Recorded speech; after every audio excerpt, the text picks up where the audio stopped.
Imaginons un monde décarboné.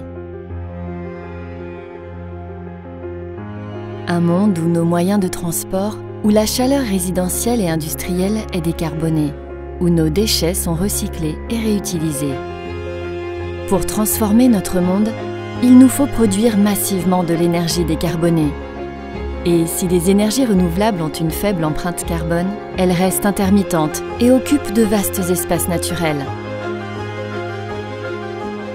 Le nucléaire actuel fonctionne avec des réacteurs à eau pressurisée. L'énergie produite est efficiente, mais les coûts pour assurer sa sûreté sont croissants et les nouveaux chantiers, complexes, s'étendent sans horizon clair de temps. La technologie actuelle des réacteurs à eau pressurisée a été inventée par Alvin Weinberg pour la propulsion des sous-marins. Mais Weinberg ne voulait pas que ces réacteurs servent à la production d'énergie. Jusqu'à la fin de sa vie, il préconisera une technologie plus simple et plus sûre, le réacteur à sel fondu. Entre 1965 et 1969, son équipe conçoit, construit et exploite avec succès un prototype de réacteur à sel fondu.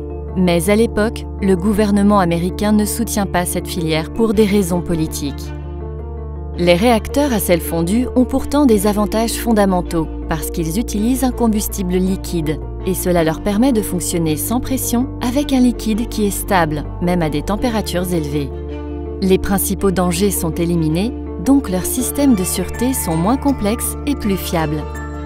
Avec des architectures petites et modulaires, on obtient une énergie propre et beaucoup moins chère, celle dont nous avons besoin pour décarboner notre production d'énergie à grande échelle. De plus, la technologie utilise mieux le combustible en entrée et produit moins de déchets en sortie, et elle a le potentiel de recycler nos déchets nucléaires actuels sous forme de nouveaux combustibles. Cette technologie de rupture a déjà convaincu les Chinois, qui ont l'ambition d'avoir une filière opérationnelle avant 2030. Leur premier prototype est en construction. Il démarre en 2021. En Amérique du Nord, des startups soutenues par les gouvernements prévoient une commercialisation avant 2030. Mais en France, nous n'avons aucun projet de réacteur à sel fondu en cours. Depuis 1962, la France a construit 59 réacteurs à eau pressurisée et elle est devenue le deuxième producteur nucléaire au monde.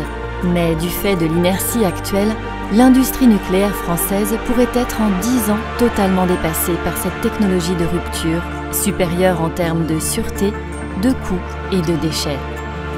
Alors comment réagir ? L'État français doit mettre en place un consortium pour développer et commercialiser un concept de réacteur à sel fondu avant 2030.